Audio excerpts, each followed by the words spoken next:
like how it's actually muted this time. and we had audio this time too. We are learning. Nice. Hi. That's a very nice touch. Well, hello there, Kentucky. Hello there, guy in a chair behind the scenes. And hello there, today's special guest, Nick, codenamed Fulcrum. How are you, buddy? It's been a minute. General Kenobi, I had to respond with that. There has been a minute. You are a bold one. Thank you. I'm doing well. I'm feeling good. I'm of course stoked about Rebel Scum. We're just talking about it yesterday on a podcast, so I'm all like revved for the con already. I'm all ready. We're still revving though. There's much we more revving. Even though we revved a lot. We're gonna keep revving. You know, it's a year-long rev. Yeah, they don't have idling rules here, so it's okay. No, no, they don't. Yeah, we don't stick to movie promo standards. We just gotta keep hyping. Yeah. Sorry, everybody's wondering about when the next Mando trailer is gonna come out. It'll be next month. Speaking of, I loved your explanation about the ad that we got. Yeah, and like who it was actually meant for, because I mean, it was the best. The rest of us who are already fans, who are already excited, we're going to see it no matter what. Yeah, nothing's stopping us. We got to get other people excited too. Yeah, because the final, basically, we usually get 2 trailers for those that are out there. We get usually 2, at most 3 trailers. We get our teaser trailer, which for Mando, which we've had. And then about 2 months out, we get, which would be like later in March, we would get our final trailer, like the big main trailer. And then you start getting TV spots. So like we've got a lot of time. They haven't like started to ramp up. Like for cons, we got to keep ramping. But like for movies, it's got to be like a couple months before to get everybody to go. Well, because people forget. Yeah. I mean, it's, cool. I got that trailer 4 months ago. Wait, when does it come out again? It's, it's the hype, the thing that's about to happen. And for cons, like people have to like book like hotels and like for me, like flights and stuff like that. So you need more prep time for cons.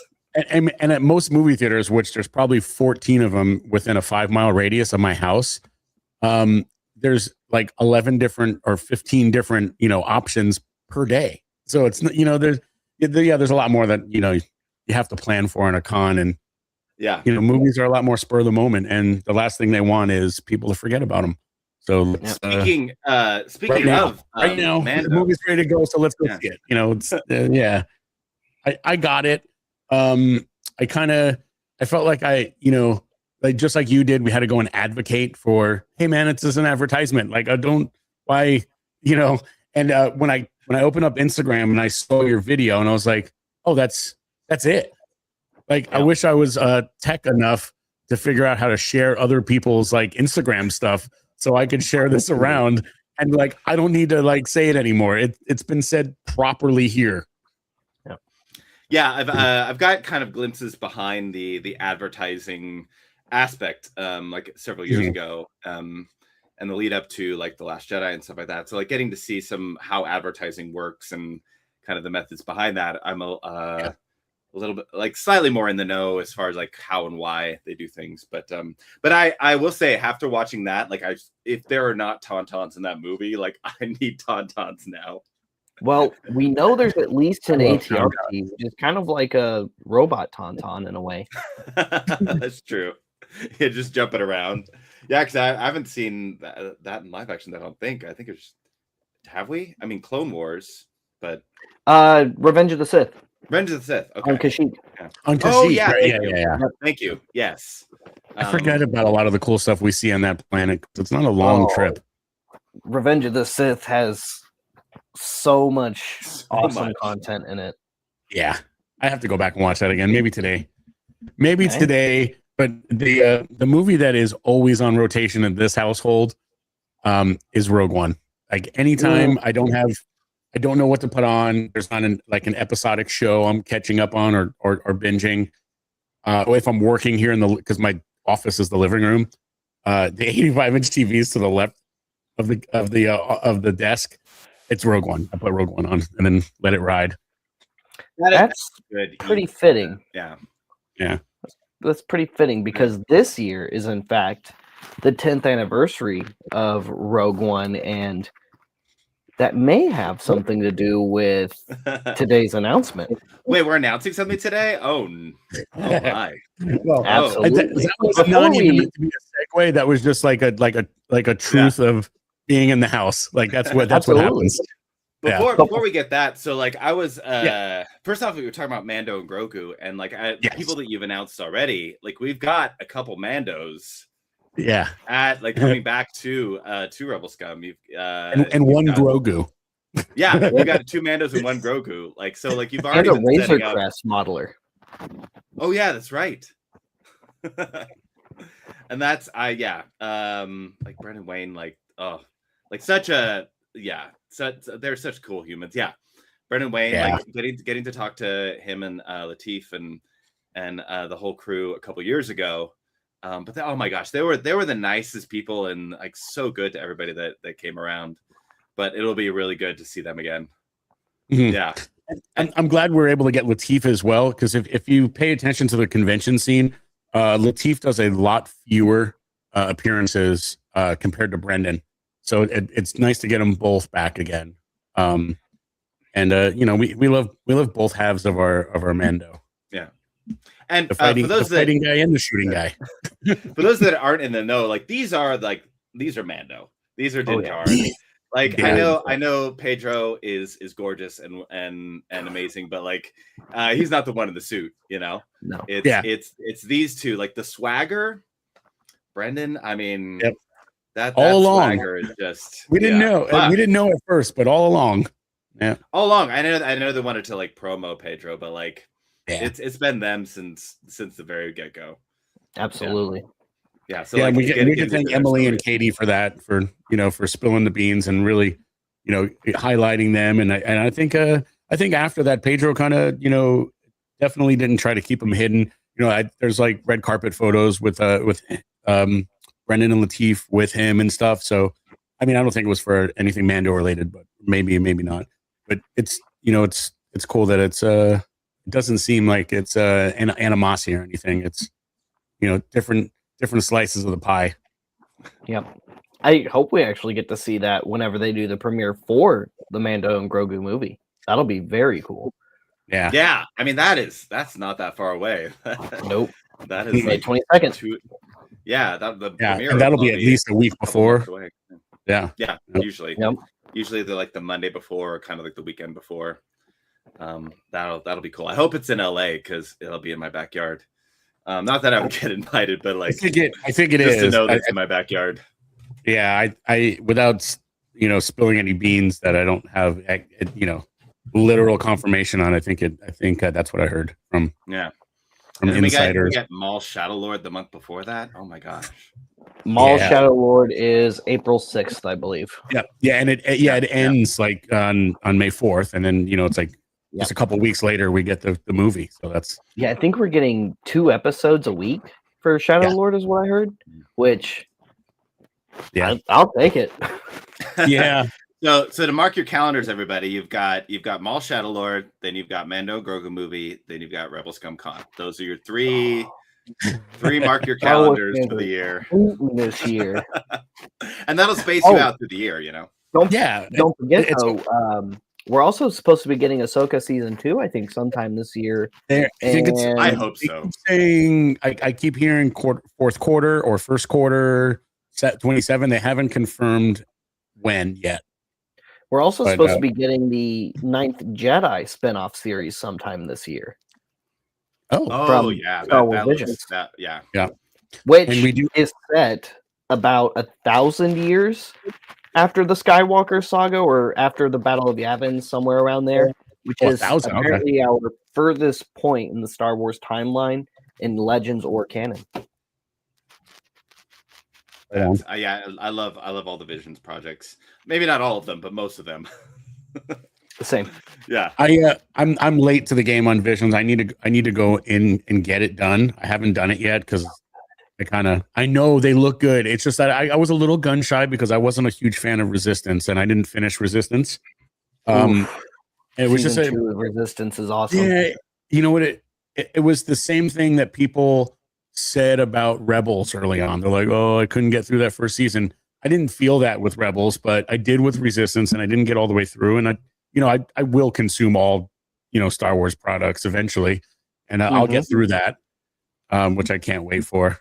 I gotta pop in. Resistance What? is the OG Andor. It walked so it could run. When have Yeah. you ever seen where like what are the people of Star Wars doing? That was literally like the first time they really focused on it. Anyways, that's my rant. You meant like you're talking about I'll watch Resistance? You're talking about Resistance? Dante out. Yeah, go watch Resistance. It's great. I mean, yeah, it's a little. I will say it is a little kiddie at the beginning. I feel like they really were like, all right, we got to make sure we really make sure they don't worry about us, veering off into cutting people's heads off or anything like that. But Towards the end of the show, they finally were like, okay, here we go. Right, and then it ended. And I was like, oh, of course. But I got to get into it because in the beginning it kind of like because I didn't get really far into it, and it kind of just felt like this like little like weekly episodic thing where like Poe and BB-8 just drop in every once in a while, like what's going on over here, and then like run away, and that's it. And then we're just hanging out with some kids that are trying to be racers, and I just I gotta give it some more tries. They're not necessarily trying to be racers. They are racers, but that's just their pastime as part of their training to become ace pilots. Yeah, and the whole conspiracy with the First Order getting involved is because the Colossus is a fueling station, and it's one of the last fueling stations before you get really into the thick of the unknown regions. And it's a former Imperial fueling station because Captain Doza was an Imperial defector at the end. And that's where Pyre is from, right? Goldie? Yes, yeah. Yeah. So Pyre is involved in the First Order side of the conspiracy because they want that facility back. They want that fuel station back.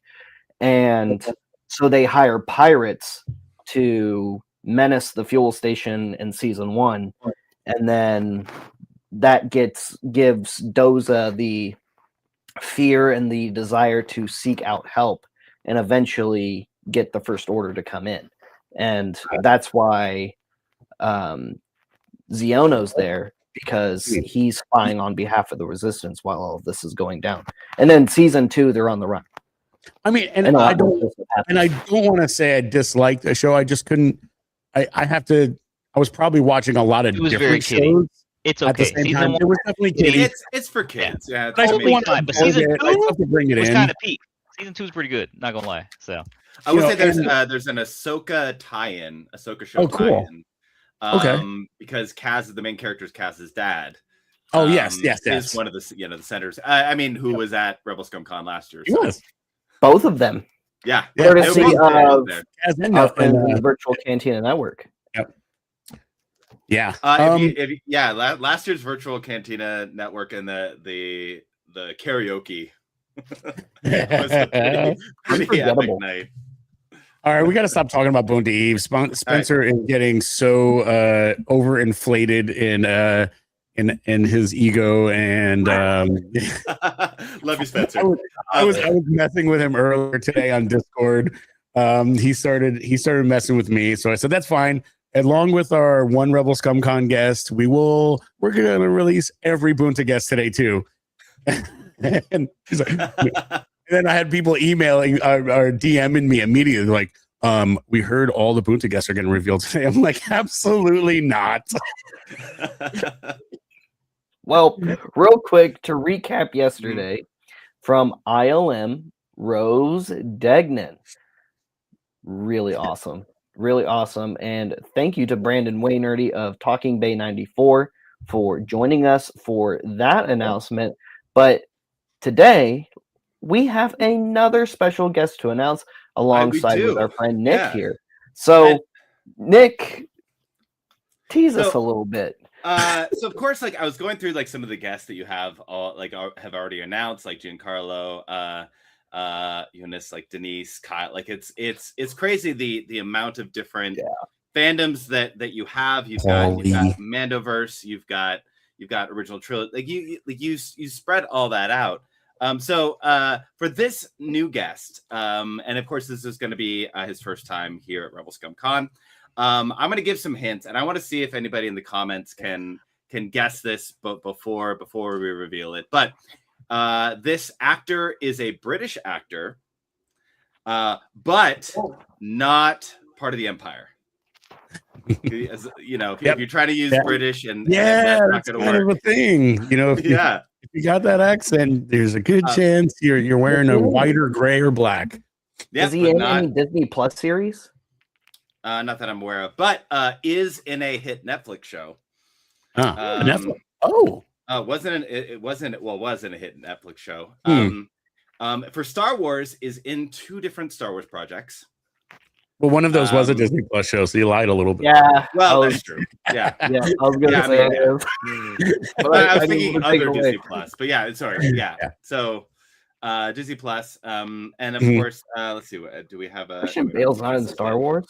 By the way, I will say, as far as hints, my shirt is a part of one of those projects.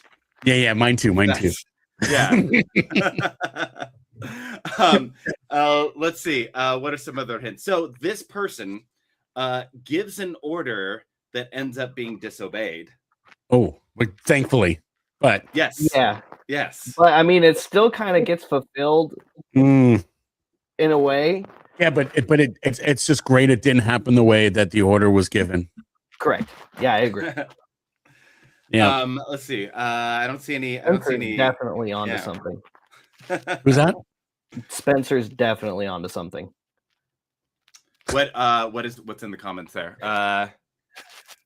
During that show with the guy who did that thing. Yes. Actually, yeah, exactly that. Yeah.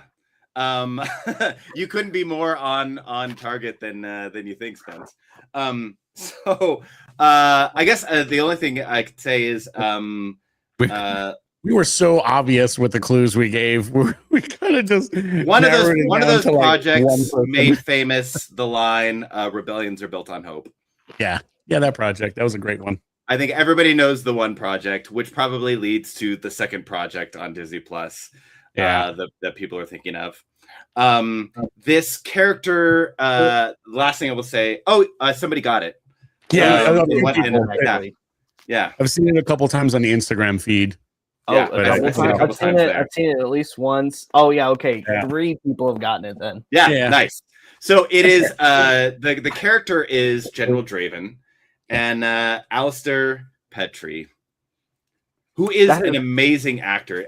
So the Netflix show that he was on was Sex Education, and he played the dad, like principal. Has an amazing story arc in that show. Was also is also in a TV show, The Night Manager, which is on Amazon.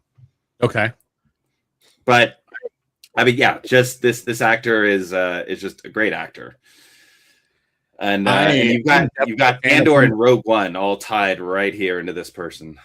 Yeah, I wanted more of this character because we didn't get a lot of him in Rogue One. He was that person that made that call for Cassian to secretly take out Galen Erso as soon as he had a chance. But I kind of wanted to see where he was coming from, and then getting to see that he was the person that was kind of had to ground Cassian in the Andor show, when he was leaving without permission, and kind of ultimately was the one that kind of let him go and do his thing when he had to go and take K2, which we didn't know K2 was there, to go see. Oh, what's his name? Oh, I can't think of the guy's name now, but it's where they're going in the last episode, which basically leads right into the Rogue One tie-in. I'll think of it as soon as I don't have to think about it. I'll think about that name. Exactly. It's when I have to think about a name, then I lose it. I'm like, what's my name? I don't know. The guy with the messed up arm who couldn't climb out of there. Yeah. One of Saw's dudes. So, General Draven is actually in the comics, and his final act was as a rebellion hero. Yeah. Nice. Yeah. And I don't know how much you want me to give information. Sorry, on that. Stop. Yeah, Please, yeah, no, yeah. go We'll ahead. give it away. Go away. Oh, there's a whole, and this is in the main Star Wars storyline, and this is 1 ABY, the year 1 ABY. Oh. So basically, what ends up happening is that Leia Organa, he goes with Leia Organa and some people to go rescue King, the Mon Calamari King. Char. Yeah, thank you. And they try to go rescue him on the Executor. And I read that. yeah, and things go, of course, a little awry, like everything does.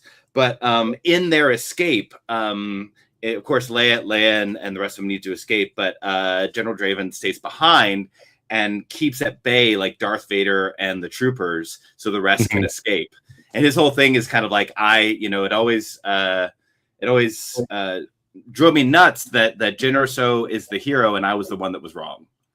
And so it's like it's his chance to be that hero and to really like help save the rebellion. Look away, Tucky. What's that? What? What'd I do? Oh yeah, there you go. Yeah, yeah, and Darth, yeah, Vader, yeah. I didn't want to get spoiled, so look away. Yeah, I don't care.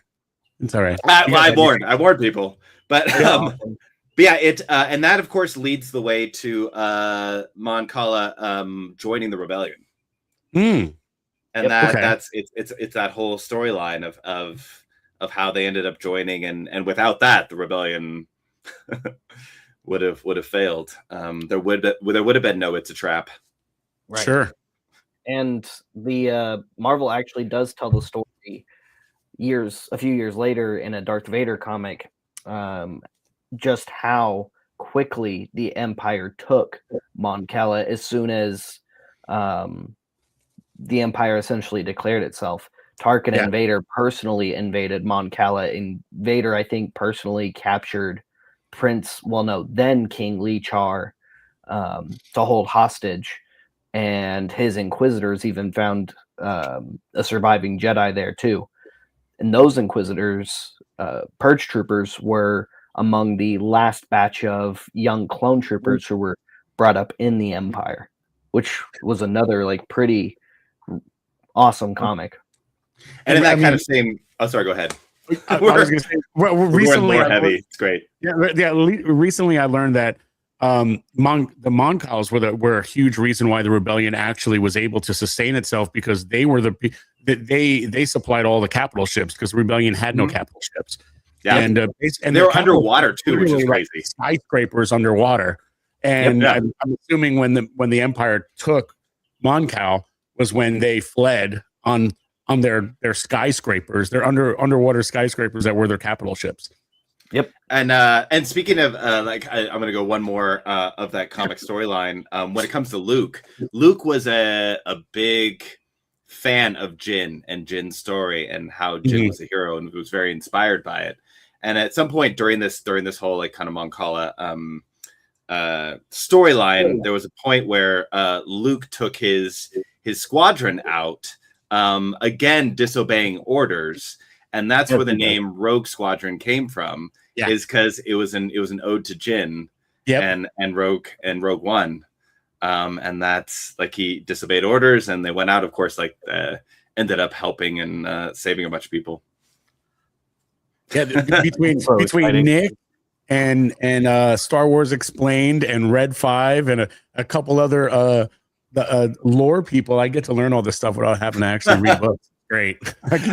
being a Star Wars content creator is like, if I'm not up on my stuff, then like people will be all love over being able to absorb the knowledge in like a 5-minute video instead of having to dedicate the time to a book, because I think it's the ADD. I can't do it. So to be able to get the lore and not miss it and be able to get it dictated by voices I like to hear, it's awesome. It is very time consuming. But yeah, so I'm super stoked to like get people from Andor and Rogue One and get all these people, and it'll be interesting to see like to see Alistair and then like Kyle and Denise kind of in the same room and like how do you feel about these two? Well, they've never been in the same room before, because they weren't, as far as we know, they weren't in the Kyle Kyle was never near the rebels. Denise never was, except for Luthen. And so I mean, lore wise, they've probably never been in the same room. So it'd be kind of cool to get them all there together. Maybe we'll get them all in one panel and put the Empire and the rebels together. I don't know. Depends. If we end up with too many people from the Rogue One Andor era, we may have to split them up into multiple panels. Maybe it's the rebels and the Imperials. Who knows? I mean, we're just theory crafting here. Or maybe it's you're gonna get them in panels. That's the if you go to Rebel Scum Con, you will get and with the Kyle stuff last year was so good, but to get Denise and Kyle together for some of these, theorize what he thought was Denise's character was thinking, like it was what we got last year. So now we can even step it up to the next level. Yep. I'm curious to hear also what it was like, the difference between filming on Rogue One versus Andor. What that different experience was. I bet it was an extremely different experience between the two. I don't feel as though there was a difference in quality, though. No, just more like how things were set up. Yeah, and I wonder how much it changed after the major rewrites and Tony Gilroy coming on board versus the original product that Garrett was created or began to create, and kind of then the molding of the Tony's version. But I imagine that second half, that Tony's version of like the finished product of Rogue One, was probably quite similar to the process for Andor. Yeah, and I really love with Andor being able to really kind of explore more of Yavin. That was so interesting to see kind of life there and seeing Draven's character a little bit more. Mm-hmm. And then the rebels were just at that point just flying by the seat of their pants, trying to keep this thing together because the seams are starting to kind of come apart. Which I had general hate for some of them. Like literally, I'm like, you don't know what they've gone through to get you this information. You're just like, nah, I don't believe it. Like, nah. I'm like, I know Bail. I'm kind of like, come on, Bail. Just go back to the Senate. We don't need you here in Yavin. Go away. You're part of the problem, not part of the solution now. But that was needed. That was necessary. Plus, to think if they hadn't gotten the plans, or if Luke hadn't at the very least destroyed the Death Star, that would have been it for the rebels. If the Death Star fired, that they were done. Everyone was on Yavin for the most part, and that would have been the end of it. And that was it. That was part of the brilliance of Andor, is that if any one thing was out of place, one of those things, if anybody had made a different choice, like rebellion over. Yeah. It was very much a sprint to pass the baton to the next guy, to the next guy, to the next guy, just to keep the rebellion alive, just to eventually, I love that, free everyone from the Galactic Empire. And it was just so beautifully done. I mean, so I saw a comment about Draven. This is not the intention, but when we start talking about Andor and Rogue One, that's easy way to get me going. Yeah, I mean, Draven was less of a less of an a-hole in Andor itself, and more in Rogue One. But I feel like Andor set up a little bit more of why he was a little bit more that way in Andor. Sorry, in Rogue One. I think it kind of shows that he's not the shot caller. Like, that the assassination of Galen Erso wasn't his decision. It was passed upon him. Like he was just the person that was telling Cassian, like, hey, you're a soldier. I'm your commanding officer, and this is your mission. And we kind of learned that it came from further upstairs. Yeah. Hey, one more thing. Yeah. I don't know if you have seen this yet, Bobby, but this came out today. Just rub it in. I still haven't gotten to go pick mine up yet. This is the brand new issue number 1 of the Jar Jar comic book. I've already seen a couple panels spoiled for me, and it's awesome. Written by Mr. Ahmed Best. I don't know if you guys have heard of him, but I think he I've Oh yeah, of He- course, because he was at the first Rebel Scum. I've heard. Yeah. And apparently, it says on the cover here, featuring a team up with Jedi Knight Kelleran Beck. Like, so that's kind of, you know, Yeah, that's I'm a whole stoked lot of about that. Ahmed Best, written by Ahmed Best, and both of his Star Wars characters in this. So I'm kind of stoked about that, and I just wanted to share our friend Ahmed Best, who is with us year one, and he's a comic book writer now. So that's awesome. He is literally the best. Yes, I agree. Yep. Yeah, poor Jar Jar. Oh man. Hopefully this gives us a little bit more to work on, because when they wrote him in the Aftermath books, that it was kind of sad. Yeah, they Poor guy. did him dirty. Yes. So hopefully with the team up with Caloran that we get a little bit more of a redemption for Jar Jar in that, at least. I hope I'm so. also excited that we're getting more Kelleran finally. Like we Seriously. just really haven't Yeah. gotten enough of that character in Star Wars yet. We've just gotten small, really awesome snippets of him doing really cool stuff, and then nothing. Yeah. I mean, and we need the action figure. We need the Black Series of that. The Kelleran Beck. That's one that I know is not going to be a peg warmer. You know, sitting in Target and Walmart shelves. That one's going to be a fly off the shelves. I swore that there was a leak of a like an SH Kelleran or something that existed. I think I saw that too, like actually. a year and a half ago, or like almost not long after Kelleran Beck was in the Mando. But UPC might be onto something there. That'd be cool. What What's if that? Kelleran fights Maul and Shadow Lord? ooh, That'd be okay. tight. Hey, maybe we know Kelleran survived 66, so as long as this comic doesn't come up with him dying or something, hopefully. No, please. Don't kill off my boy. Don't make that one. Yeah, we're good. Just let No, Kelleran again, go, like retire it's somewhere. too soon. Way too soon. Kelleran That'll goes never and retires on Naboo, It's like you I know, told like Yes. lives by one of the waterfalls, and just something nice. Yeah. Or I mean, while we're theory crafting, I mean, maybe we get a one-armed, scarred up Mace Windu. Samuel He's Jackson still out has there. said that Mace Windu Mace is lives. still alive, and I believe him. Mace lived. That's it. That's a theory that will never die, and I don't think they're ever going to do anything with it. But like that'll live on in everybody's minds and hearts. Our good friend Chris Wyman from Everest Autographs is out in California. I don't know if I'm supposed to spill the beans on when these things happen, but he's out there doing a private signing with Samuel Jackson. Like, I don't know, this weekend or something. It's happening like right around now. So it's kind of cool little tidbit. Going back to Andor for a moment, there, I got a comment on Instagram here about how we felt when we watched Andor, knowing what happens to Cassian in Rogue One, and was knowing that ahead of time, where they're basically like the same kind of about the same pressures in big situations. How we felt about that as like other Star Wars content. I would say for me, like even though knowing Cassian like lives in Andor, but then what happens in Rogue One, that did not quell my anxiety and anticipation in the moments.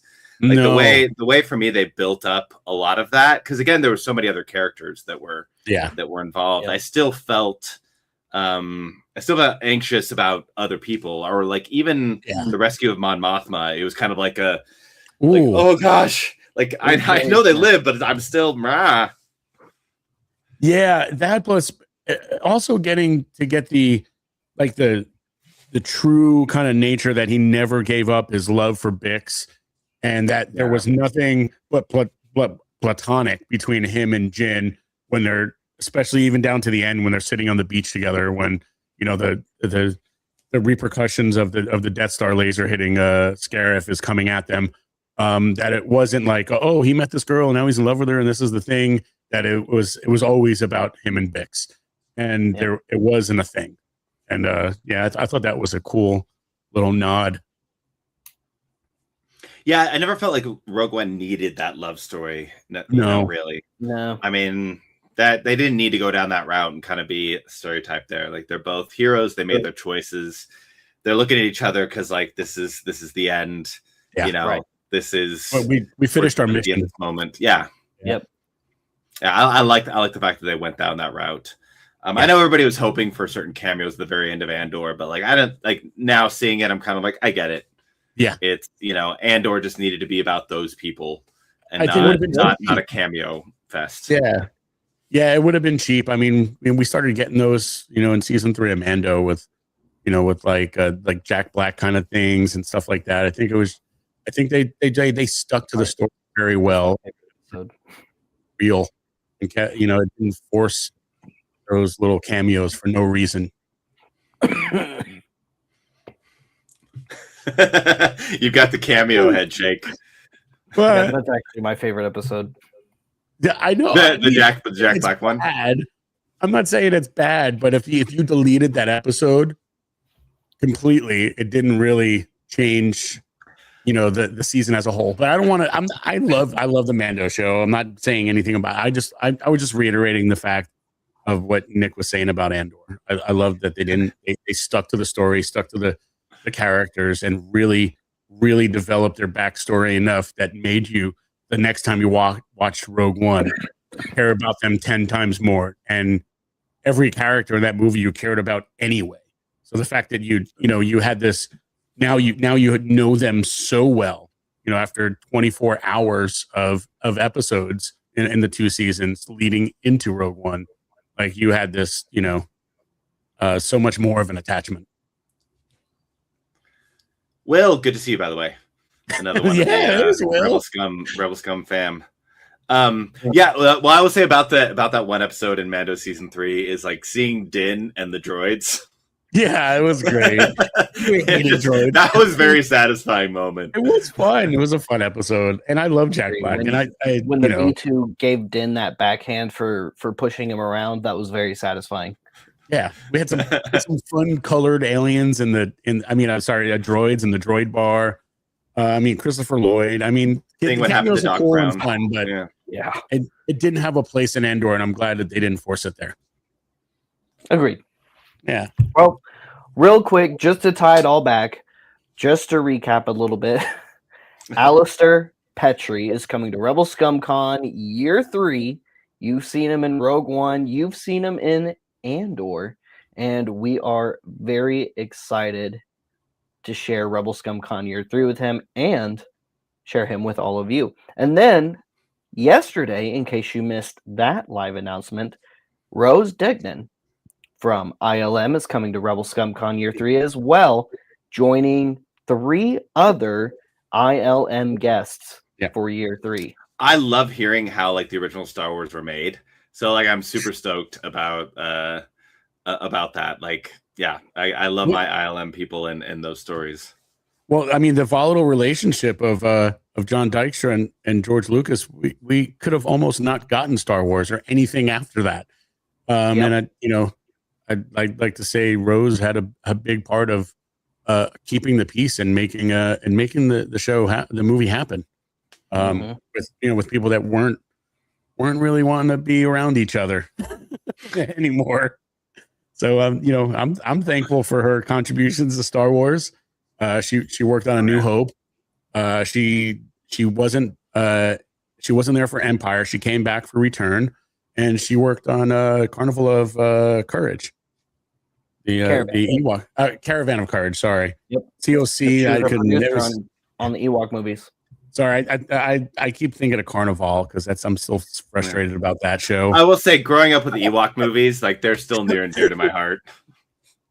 Yeah, absolutely. Yeah, I watched them not too long ago.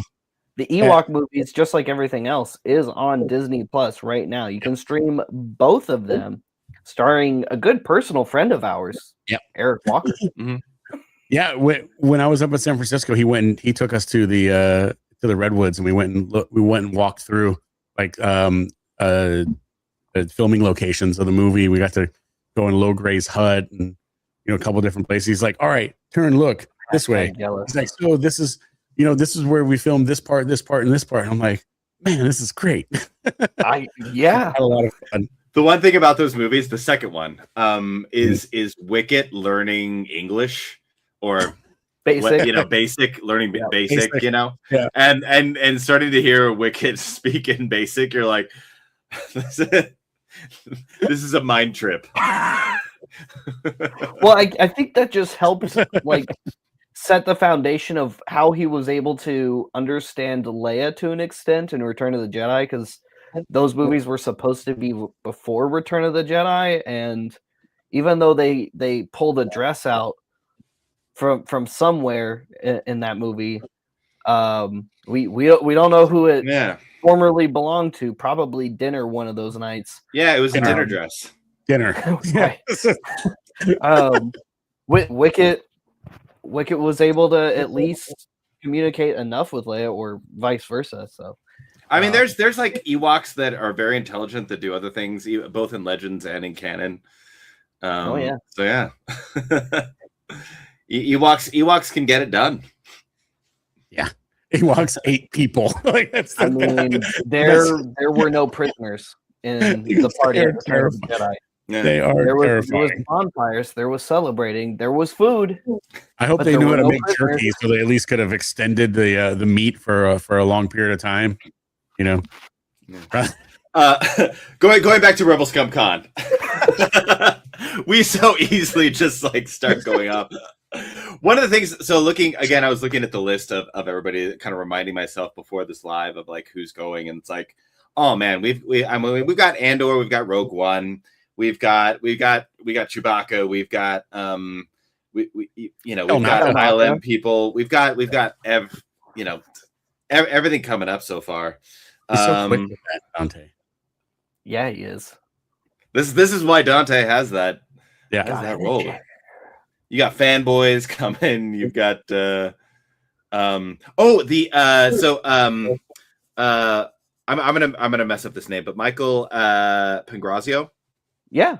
Michael that Pangrazio. that picture of that painting of the, what do you call it, the Cloud City is when I was at Prop Store. I was like, my face was this far away from it, from the original one. Wow. Like, it was so cool to see in person, and like then I get to now meet the person who actually made that.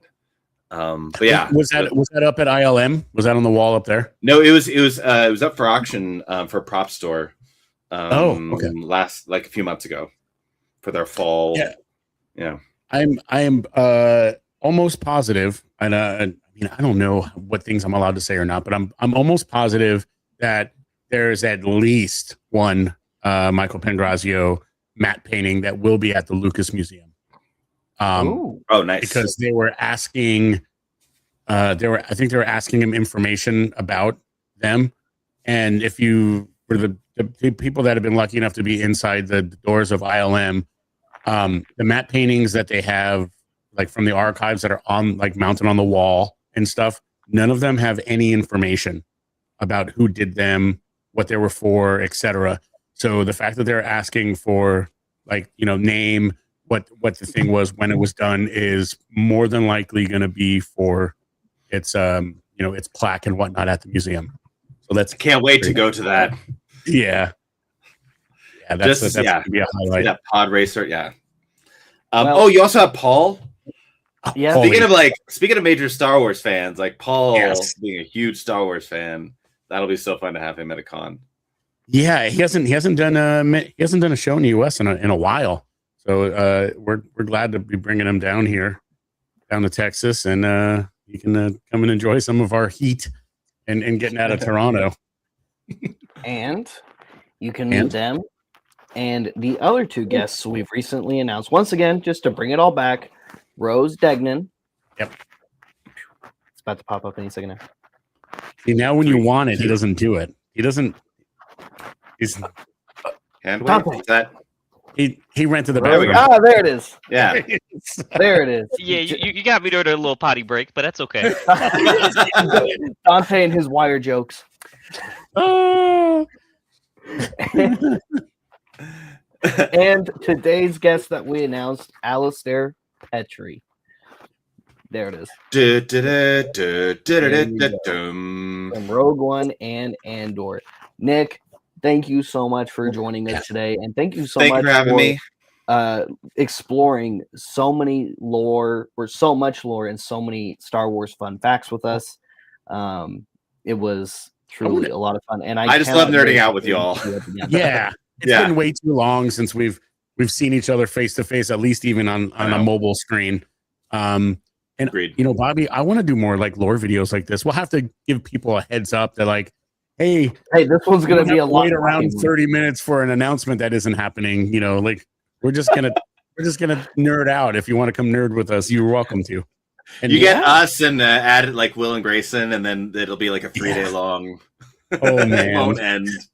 Talk about how Luke Skywalker's not the greatest Jedi. It's Anakin. No, I'm just kidding.